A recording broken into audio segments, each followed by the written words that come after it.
Yes, people, what's happening? Quick little video, obviously big up to everyone that come through yesterday as well, on the Liverpool all-time 11 with myself, Fitz and Jonas. Obviously Owen couldn't make it, but obviously we still went ahead anyway. But yeah, big up to yourselves for coming through. And for those of you that didn't see the all-time 11, obviously I'll give you a quick little rundown of the team that we went with. So obviously this is a regular stream that we're going to be doing weekly, probably on a Wednesday. Trying to keep it to a Wednesday, and it's obviously the best 11s of all time from certain eras, from the major clubs around Europe. So we've already done Man United, we done Arsenal last week, and then yesterday we done Liverpool. Next week's going to be Man City, and then we're going to move on to Chelsea, and then we'll round it up with finishing off with Tottenham, and then we'll go on to La Liga and go from there. But yeah, no, it's a discussion that is enjoyable. It's gonna gather a lot of different opinions, different players that you might prefer.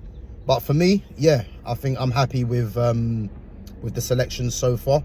So we actually went with a 3-5-2, to try and fit in an extra midfielder, or maybe an extra striker as such. So the team we actually went with was the 3-5-2. So in goal was Alisson, and I think Alisson was a no-brainer in the end. I think, there was calls for Jerzy Dudek, maybe for Pepe Reina as well. But I think in terms of Alisson, 2 Champions Leagues, a league title as well. Sorry, 1 Champions League, 2 league titles. It was pretty straightforward picking Alisson in the end. And I think Alisson probably will go down as one of the best keepers to play in the Premier League. I think he has dropped off a little bit. Had a couple of injuries, but I think, yeah, he'll definitely go down as one of the best keepers in the league. And in the end, we settled on Alisson, which for me was pretty straightforward anyway. The back three we went with. So we went with Sami Hyypiä in the middle, and I think Sami Hyypiä for me was someone that wasn't blessed with pace, but was blessed with, the know-how, the experience, and the positioning that he displayed continuously, really, as a defender, and I think someone of his composure on the ball, it was invaluable for Liverpool in that era. I think he was signed under Gerard Houllier as well, from Finland. So yeah, he was in the middle of the defence. And then either side, we went with obviously Virgil van Dijk.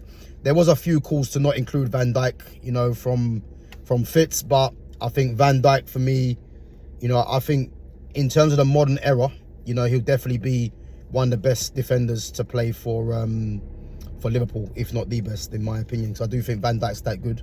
And what I like about Van Dijk is that although he has dropped off since the injury and probably hasn't been as good as he has been this season, I think in terms of what he has as a defender, the quality that he has, on the ball, you can't really leave out someone like Van Dijk, so we put him on the right-hand side, which meant it was a toss-up between Skrtel and Agger for me, so no Jamie Carragher. But I think initially we went with Skrtel and Van Dijk, but I think which meant Van Dijk playing on the left-hand side. But I think for the balance, the left foot, we went with Dan Agger. And again, Agger's probably someone that is quite underrated, as well. But for Liverpool, he was actually quite a good defender.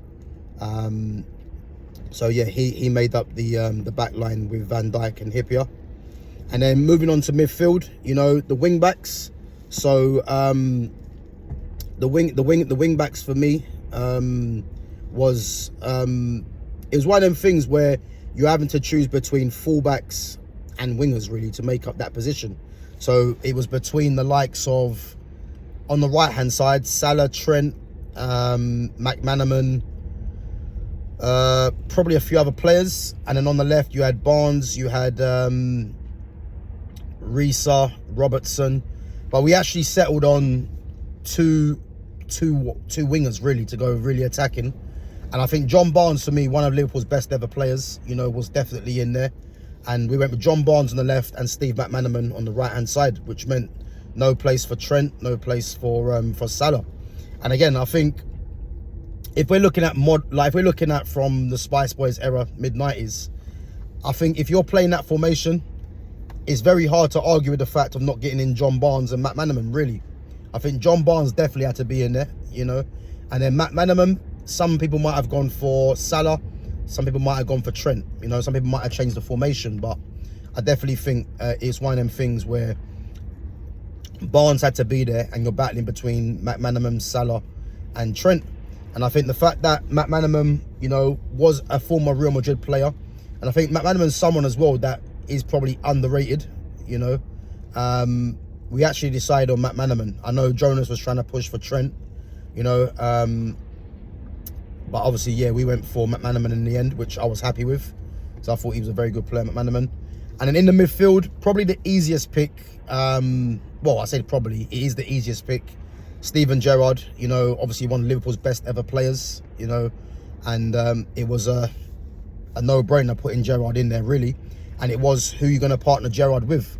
So there was calls to put in Mascherano in there, you know. So really, it was a toss-up between Mascherano and Xabi Alonso for me, because I think, you know, if you're playing that formation, I would like to have a 10 in there. And the 10 for me was undisputed. But just based on Xabi Alonso being my pick, it was between Xabi Alonso and Mascherano, which we then decided on Xabi Alonso to go in there with Gerrard. And then in the 10, it was Coutinho. Now, for me, Coutinho, for me, one of my favourite players to watch in the Premier League, no doubt. And he's definitely someone for me that had to be in there. You know, I know we changed the formation. You know, there was calls for Roberto Firmino, who I'm a massive fan of as well. But Firmino done his best work as a false 9, really. So that's the reason why he couldn't be in the 10. You know, you could have put other players in there, but we decided to go for Coutinho in the end as the 10.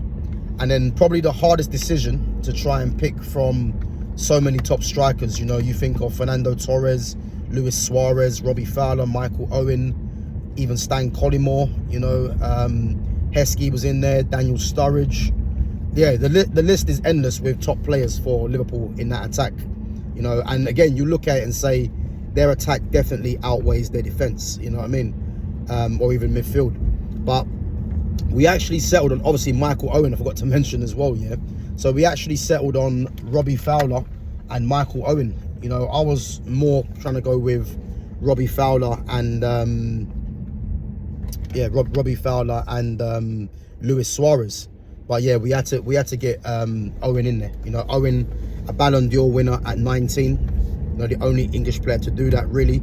You know, that's beating the likes of R9 at that time as well. So, you know, there was a good case to put him in there. You know, I would have liked to have seen